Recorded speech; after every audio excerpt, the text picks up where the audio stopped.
जल और जय मसीह की भाई और बहन और मित्रों। आज परमेश्वर ने मुझे उकसाया कि मैं बात करूं मूर्ति पूजा के बारे में। और मूर्ति पूजा एक बहुत ही मूर्खता का काम है जो संसार में होता है। और ऐसा नहीं है कि कुछ अन्य जातीय मूर्ति पूजा करते हैं, पर बहुत सारे ऐसे लोग हैं जो जानते हैं कि पवित्र शास्त्र में लिखा है कि मूर्ति पूजा पाप है, फिर भी मूर्ति पूजा करते रहते हैं। बहुत सारे लोग हैं जो प्रभु यीशु मसीह को मानने वाले हैं, उन लोग भी मूर्ति पूजा करते हैं और मूर्तियों के आगे पीछे ठुमका लगाते हैं। जो मनुष्य की बनाई हुई मूर्तियां हैं और हम उसके सहभागी होते हैं। भाई और बहन और मित्र, मूर्ति मनुष्य का बनाया हुआ है। मूर्ति जब एक कारीगर तैयार करता है या किसी का आकार देता है या कोई स्त्री या पुरुष का आकार देता है, उसके अंदर कलर पुरता है, उसके अंदर बहुत सारे डिजाइन करता है और किस तरह से मनुष्य के सामने लेकर आते हैं। और आखिर में वो बनाने वाला भी मनुष्य भूखा होता है, प्यासा होता है। वो कभी पत्थरों से बनाते हैं, कभी लोहे से बनाते हैं, तो कभी मिट्टी से बनाते हैं।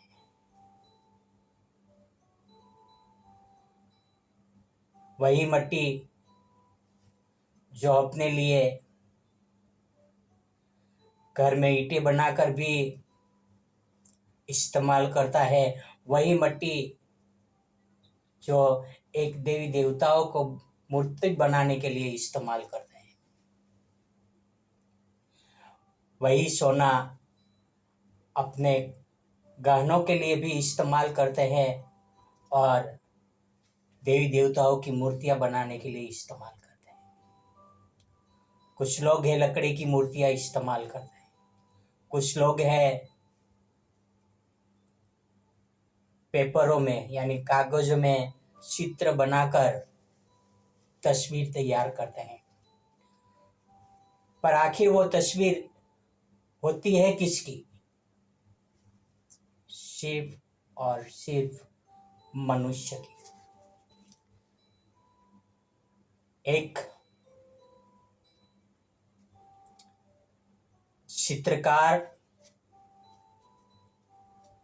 तस्वीर बनाता है और तस्वीर वो रखता है और रात में वो स्वप्न देखता है और स्वप्न में यह आवाज आती है कि ये तस्वीर मेरी है और मैं ये तस्वीर पर अपना सिग्नेचर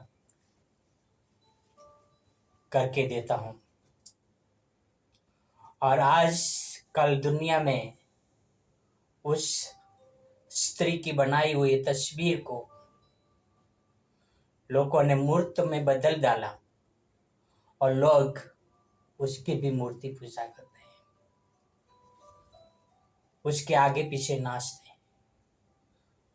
भाई और बहन और मित्र, हमारा परमेश्वर जिंदा परमेश्वर है। वो कोई पत्थरों, सोने, चांदी, सीमेंट या लोहे की मूर्ति में रहने वाला नहीं है।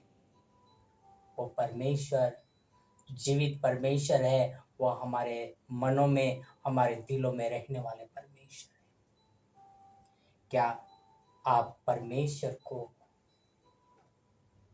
पत्थरों में ढूंढ रहे हो? क्या आप परमेश्वर को पहाड़ों में ढूंढ रहे हो? क्या आप परमेश्वर को जानवरों में ढूंढ रहे हो? क्या आप परमेश्वर को अलग अलग पक्षियों में ढूंढ रहे हो?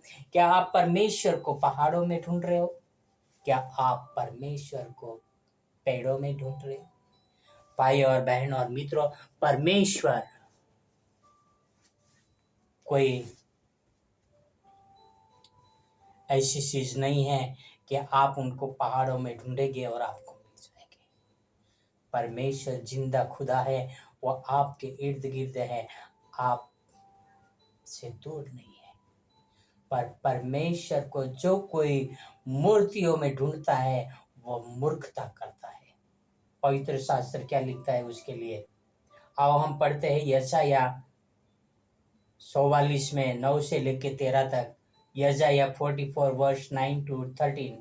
यहाँ पर लिखा है, जो मूर्त खोदकर बनाते हैं सबके सब व्यर्थ हैं, और जिन वस्तुओं में वे आनंद ढूंढते उनसे कुछ लाभ न होगा, और उनकी साक्षी न तो आप कुछ देखते और न कुछ जानते हैं, इसलिए उनको लज्जित होना पड़ेगा। भाई और बहनों और मित्रों, जो कोई परमेश्वर को मूर्तों में ढूंढता है उनको एक दिन लज्जित होना पड़ेगा। लोग वार त्योहार क्यों मनाते हैं? मूर्तों के आगे पीछे क्यों कुदी करता है, क्यों ठुसका लगाते है? इसीलिए कि उनको आनंद मिलता है, बाकी उनमें कोई परमेश्वर नहीं है। और आगे हम 10 में पढ़ेंगे, किसने देवता या निष्फल मूर्त डाली, देख उसके सब संगियों को तो लज्जित होना पड़ेगा। कारीगर तो मनुष्य ही है, वे सब के सब देख उसके सब संगियों को तो लज्जित होना पड़ेगा। कारीगर तो मनुष्य ही है, वे सब के सब इकट्ठे होकर खड़े हो, वे डर जाएंगे, वे सब के सब लज्जित होंगे। भाई और बहन और एक समय होगा जब परमेश्वर का न्याय आएगा, सबको लज्जित होना पड़ेगा। उससे अच्छा यह है कि हम उनकी संगति भी न रखें। जब ऐसे कोई मनोरंजन करते हैं मूर्तियों के सामने, उनकी उस समय संगति भी न रखें। हाँ, यदि आप में हिम्मत है संगति रखने के लिए, आप पवित्र शास्त्र बाइबल को पकड़ो, उनके मध्य में जाओ, परमेश्वर का प्रचार करो, कहो कि ये जीवित परमेश्वर नहीं है, ये मूर्तियां है।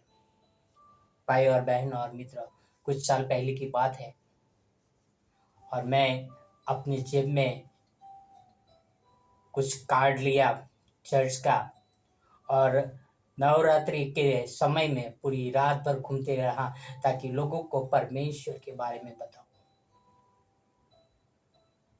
मैं ये नहीं देख रहा था कि कौन कैसा नाच रहे हैं, मैं ये नहीं देख रहा था कि कौन सी मूर्त यहाँ पर है, मैं ये देख रहा था कि मैं कैसे लोगों को कैसे मैं लोगों को प्रभु का प्रचार करूं।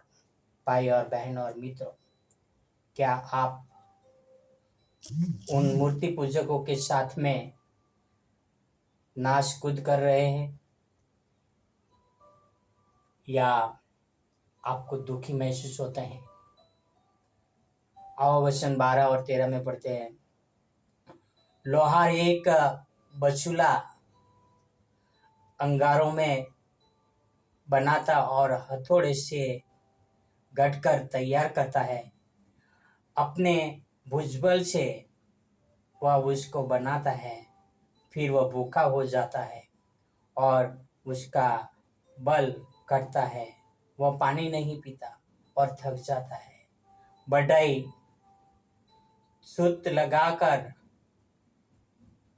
टाके से रेखा करता है और रंदनी से काम करता और और प्रकार से रेखा खींचता वह उसका आकार और मनुष्य की सी सुंदरता बनाता है ताकि लोग उसे घर में रखें। भाई और बहन और मित्रों, आप हजारों, लाखों या 33 कोटि जो भी है आप मूर्तियां देखेंगे तो ज्यादा से ज्यादातर 99% आपको मनुष्य का आकार ही मिलेगा। जिस परमेश्वर ने आपको और मुझे बनाया, क्या वह मनुष्य है? मैं एक चित्रकार का आजकल चित्र देखता हूँ और वह चित्र परमेश्वर का बताता है और बड़ी बड़ी दाढ़ी, सर पे मुकुट और वृद्ध दिखाता है और यह कहता है कि वो परमेश्वर है। बाजू में यीशु मसीह दिखाते हैं। भाई और बहन और मित्रों, आपसे विनती करता हूँ, परमेश्वर आपसे विनती करता है, आप मूर्तों के पीछे मत भागो और परमेश्वर को मनुष्य के समान मत समझो। और परमेश्वर मनुष्य नहीं है, परमेश्वर मनुष्य को बनाने वाला वो मनुष्य नहीं हो सकता। और परमेश्वर मूर्तों में नहीं रहता। आओ हम मूर्खता ना करें, मूर्ति पूजा करके हम मूर्खता ना करें, क्योंकि परमेश्वर मूर्ति नहीं है। आओ एक प्रार्थना करें कि संसार के बहुत सारे लोगों तक ये सुसमाचार पहुंचा जाए कि मूर्खता से दूर रहे, यानी मूर्ति पूजा से दूर रहे। आओ एक प्रार्थना करें। स्वर्ग और पृथ्वी के अधिकारी परमेश्वर, प्रार्थना आप सुंदर में विनती करता हूँ, आप हमारी प्रार्थना को स्वीकार करें।